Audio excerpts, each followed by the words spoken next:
Saudara sekalian, kita tidak boleh memiliki sikap seperti burung unta yang kalau melihat sesuatu yang tidak enak, ia memasukkan kepalanya dalam. Bapak sudah melihat belum rakyat Bapak menderita? Bapak sudah melihat belum berita-berita yang ditayangkan di televisi? Ya, gara-gara pinjaman. Bahkan Bapak Prabowo menyampaikan, jangan apabila kita melihat sesuatu yang buruk, malah menyuruhkan kepalanya ke dalam tanah. Oke. Sekarang pinjol, pindar, judi online itu sesuatu yang baguskah atau sesuatu yang buruk, Pak? Jadi seakan-akan semua yang disampaikan Bapak Prabowo itu terjadi sama diri beliau. Pinjol sudah dihapus oleh OJK. Ya, ini bukan berarti permasalahan dari pinjol itu sudah hilang. Ya, ini harus diantisipasi oleh Bapak Prabowo Subianto yang mana hari ini ya untuk memperbaiki citra kembali dari pinjol yang mana selama ini pinjol melakukan tindakan-tindakan kejahatan tapi tidak pernah diakui oleh OJK ya, karena pinjol itu dilindungi oleh OJK khusus yang legal. OJK hanya memberatkan kepada yang ilegal. Jadi untuk menyelamatkan pinjol legal ini, OJK berupaya untuk mengganti namanya menjadi pindar. Ini kalau Bapak Prabowo ya selaku pemimpin nomor 1 ada di Indonesia, Bapak yang mempunyai kekuasaan, kalau Bapak tidak hadir dalam permasalahan pinjaman online, rakyat Bapak akan jauh lebih menderita daripada hari ini. Ya, apalagi saat ini penurunan bunga dari pinjol itu adalah salah satu strategi dari OJK untuk menggait lebih banyak lagi masyarakat Indonesia supaya tersandralah data mereka ke dalam pinjaman online tersebut. Ini nggak bisa dibiarkan sama sekali. Kasus demi kasus selalu terjadi. Kalau nggak di awal tahun, di pertengahan tahun, kalau nggak di akhir tahun. Yang jelas setiap tahunnya pinjol memakan korban. Setiap tahunnya pinjol merenggut nyawa. Itu setiap tahun. Itu nggak bisa dipungkiri. Bapak bisa cek nanti. Mulai kita kebelakangin dulu dari tahun 2024 sampai ke tahun 2019. Bapak silahkan hitung sudah berapa banyak nyawa yang melayang dengan penyampaian gara-gara pinjaman online. Oke, kayaknya dengan ditutupnya nama pinjol, digantinya dengan pindar, OJK sedang mencari korban baru. Apabila nanti terjadi korban baru gara-gara pindar, OJK akan memberatkan kepada pinjol. Karena OJK telah membagi atas nama pinjol untuk per 2025 itu dikasih kepada ilegal.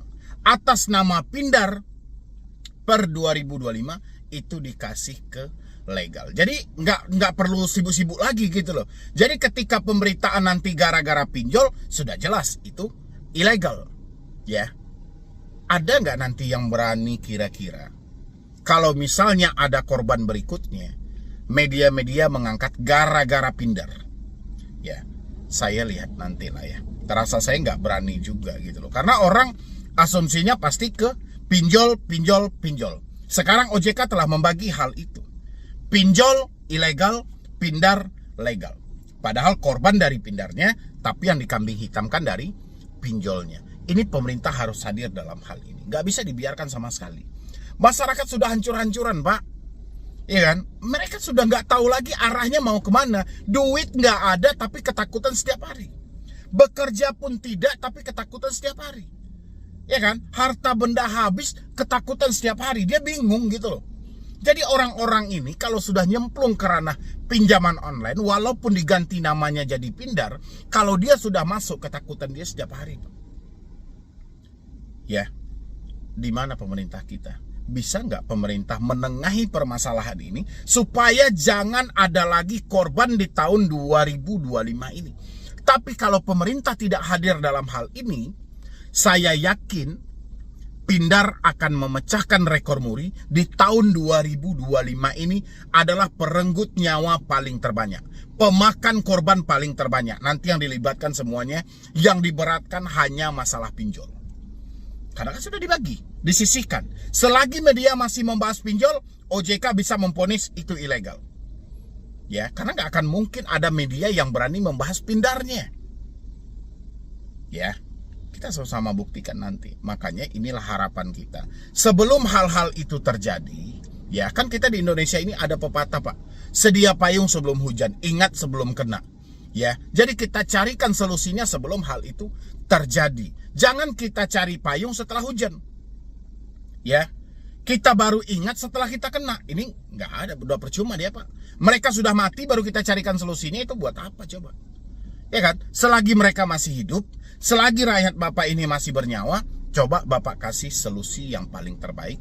Bagaimana mereka seharusnya. Bapak sudah mengangkat Bapak Budi Ari itu sebagai Menteri Koperasi. Kapan koperasi itu bisa setenar dari si Pindar ini atau si pinjol ini? Kapan itu dimulainya? Kalau memang mau bersaing, mengalahkan popularitas dari si pinjol ini, coba dong koperasi itu diiklankan segencar pinjol mengiklankan produk mereka. Bisa apa tidak?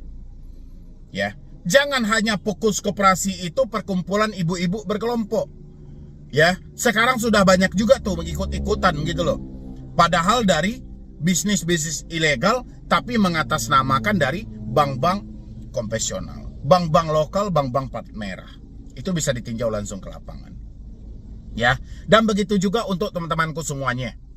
Anda yang masih hari ini menghadapi teroran, Anda yang masih hari ini menghadapi caci maki, Anda yang masih hari ini dihantui dengan ketakutan, cobalah berpikir dengan maksimal. Dari mana sumbernya?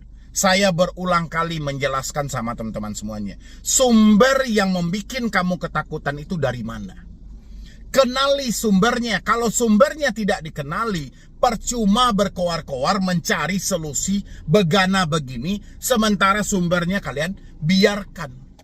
Ya, saya berulang kali menyampaikan sumber masalah di sini, bukan saya bolak-balik, tidak. Sumbernya ada di sini, teman-teman semuanya. Gara-gara teleponlah makanya Anda kepanikan. Telepon itu ada kartunya, buang kartunya. Kepanikan Anda selesai. Gara-gara chat WhatsApp lah makanya Anda stres. Chat WhatsApp itu ada nomornya. Bisa Anda hapus aplikasinya. Dengan begitu Anda tidak stres lagi. Anda nggak perlu menjadi pengamat untuk menganalisa semua yang dikatakan oleh debt collector. Debt collector ini hanya tukang tagih. Ya, bukan mereka yang punya perusahaan itu, bukan duit bapaknya juga yang kalian pinjam. Ngapain kalian terlalu takut? Ingat, telat bayar dibebankan dengan denda. Anda nggak mampu bayar, nama Anda cacat. Itu resikonya. Ngapain Anda harus pikirkan katanya dan katanya? Di sini sumbernya kan kawan semuanya. Kartu, WhatsApp, email itu sumber 90% penyumbang ketakutan yang masih tertinggal dalam kepala Anda. Bagaimana kita mau memberikan edukasi, bagaimana kita mau memotivasi supaya Anda makin semangat, sementara sumber ketakutan itu Anda rawat dengan baik. Dengan dalih ganti kartu sebar data, ganti kartu hubungi Kondar, ganti kartu nanti macam-macam. Praktekkan dulu teman-teman semuanya. Kalau teman-teman sudah praktekkan, baru teman-teman bisa berkata, ya, kita mengganti kartu, menghapus WA, mengganti email, ini membatasi kepanikan dalam diri kita. Mengurangi rasa takut yang berlebihan. Sehingga apa? Kita berhak untuk bahagia, kita nyaman menjalani hidup kita. Walaupun duit tidak ada. Ini berapa kali rugi kalian semuanya. Duit sudah nggak ada, kalian tidak nyaman menjalani hidup. Bahkan berdiam diri di rumahnya sendiri, itu mulai tidak betah. Bayangin, Anda berada di rumah Anda sendiri, itu Anda dihantui dengan ketakutan. Ya, Makanya saya tadi himbauin dulu kepada Bapak Presiden, karena Bapak Presiden pidatonya sangat lantang, pidatonya sangat tajam. Yang saya tangkap dari pidato Bapak Presiden adalah masih banyak rakyat Indonesia yang belum menikmati kemerdekaan. Bahkan Bapak Prabowo menyampaikan, jangan apabila kita melihat sesuatu yang buruk malah menyuruhkan kepalanya ke dalam tanah. Oke. Sekarang pinjol, pindar, judi online itu sesuatu yang baguskah atau sesuatu yang buruk, Pak? Jadi seakan-akan semua yang disampaikan Bapak Prabowo itu terjadi sama diri beliau sendiri. Kita tidak boleh memiliki sikap seperti burung unta yang kalau melihat sesuatu yang tidak enak, ia memasukkan kepalanya dalam tanah. Kita merasa bangga bahwa kita diterima di kalangan G20. Kita merasa bangga bahwa kita disebut ekonomi ke-16 terbesar di dunia.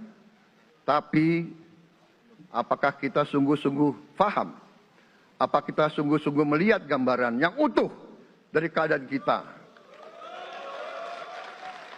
Apakah kita sadar bahwa kemiskinan di Indonesia masih terlalu besar? Himpun, marilah kita bersatu untuk mencari solusi-solusi. Terlalu banyak kebocoran, penyelewengan, korupsi di negara kita.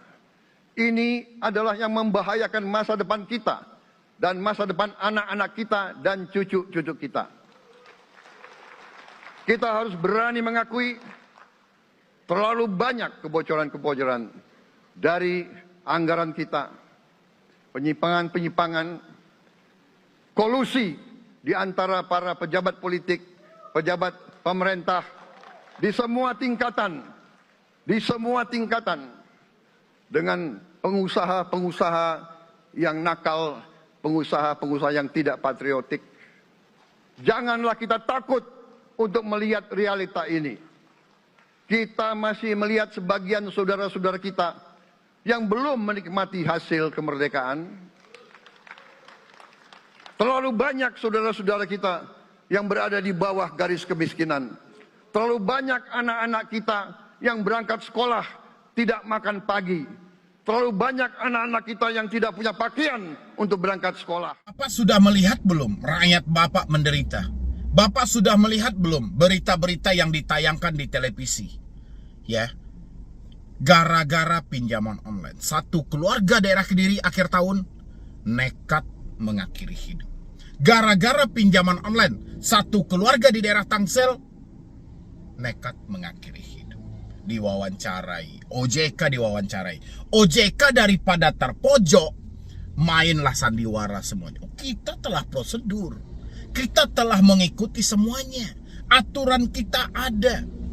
Ya, Bapak juga lihat siaran yang disiarkan oleh pengacara dari keluarga Bapak sendiri, Bapak Hotman Paris. Ya, di dalam acara di Metro TV. Semua pakar diundang, bahkan ada anggota dewannya. Ya, di sana menyampaikan OJK-nya kurang.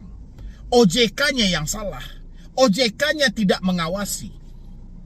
Apa yang mau Bapak omongin? Bapak bilangin, jangan kita bersikap seperti burung angsa.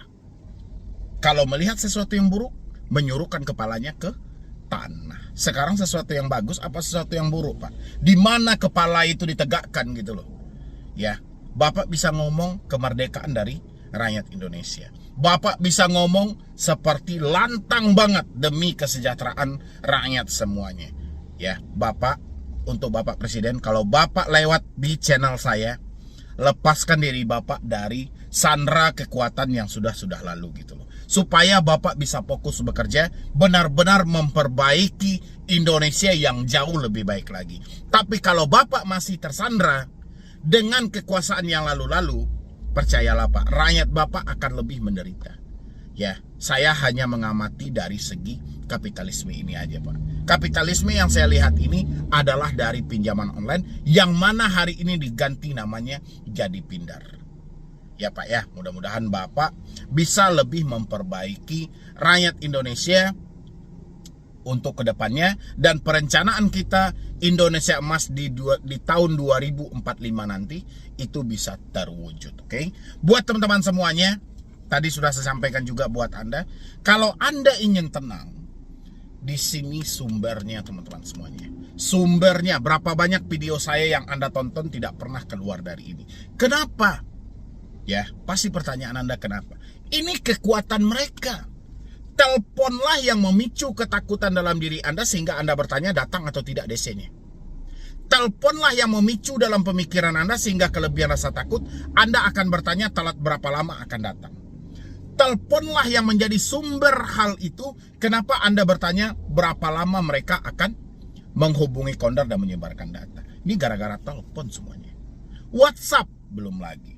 Belum lagi video orang yang begana, tindakan kekerasan dan segala macam dikirim oleh debt collector. Untuk apa? Untuk menakut-nakuti Anda. Yang terjadi Anda benaran ketakutan. Padahal pesan-pesan yang mereka kirim semuanya pesan buta. Tidak ada secara spesifik mereka mewakili dari sebuah perusahaan pinjaman online. Mereka nggak nyebutin namanya. Jadi saya berharap buat teman-teman semuanya di tahun 2025 perbaiki hidup Anda yang jauh lebih baik lagi. Di tahun 2025 kejar semua mimpi Anda. Di tahun 2025 lakukan sebuah perubahan untuk hidup Anda sendiri. Di tahun 2025 suka nggak suka, terima nggak terima, putus semua komunikasi yang terhubung untuk membatasi diri Anda dari ketakutan. Kalau itu pun Anda sayang badan Anda ya. Tapi kalau Anda tidak sayang badan Anda terserah gitu loh ya. Yang penting saya pengen tahun 2025 ini Anda tidak ada yang ketakutan. DC akan datang, FC akan datang, semua di penjara, semua sebar data, semua hubungi Kondar, tidak ada lagi pertanyaan itu. Semua kita fokus bagaimana kita memperbaiki hidup yang jauh lebih baik lagi. Ingat, perputaran ekonomi sangat kejam. Kalau Anda masih berdiam diri, tidak ada yang mengasih makan ketika kamu miskin. Ya, walaupun ada bantuan dari pemerintah, walaupun ada segala macam dari pemerintah, terkadang yang paling berhak tidak menerima, tapi yang tidak berhak malah mendapatkan. Hati-hati. Ingat, yang jelas tidak ada yang memberimu makan ketika kamu miskin. Walaupun makan gratis diupayakan oleh pemerintah, itu hanya berlaku untuk anak sekolahan. Ya, mungkin dari saya cuma itu aja. Mudah-mudahan kita melihat nanti makanan tangan dari pemerintah supaya menjembatani masalah ini, supaya kita benar-benar merasakan Pindar yang diresmikan itu bisa bermanfaat untuk rakyat. Ya, bisa bermanfaat untuk masyarakat, tidak seperti tahun-tahun lalu yang mana hanya memperkaya diri dari si pemilik pinjaman online-nya atau para si investornya. Sisanya teman-teman bisa isi di dalam kolom komentar bagaimana menurut Anda semuanya. Dan sebelum saya akhiri juga buat teman-teman semuanya yang mau bergabung di dalam grup WhatsApp, silahkan tinggal klik tombol gabung yang ada di bawah nama channel atau linknya sudah saya sediakan di dalam kolom deskripsi. Ya, jadi sekian dulu dari saya, Medi Broni. Wassalam.